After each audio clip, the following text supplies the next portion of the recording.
Today I am going to show you how to apply automatic page numbers to all the pages. Go to the Window menu and choose Pages, or press Command F12, Mac. Ensure that the Master Page is applied to all pages. Double-click on the Master Page.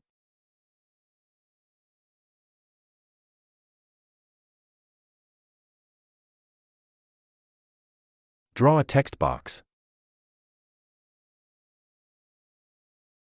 Then go to the Type menu and select Insert Special Character, choose Markers, and finally select Current Page Number.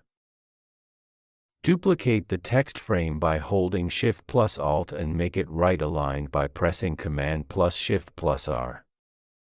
Go to the Pages panel and check that page numbers have been applied to all pages. If you want to change them to center alignment, you can go to the master page by double-clicking it again and center aligning them. Now, check all the pages.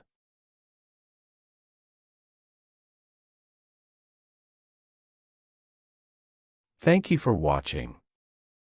Please subscribe.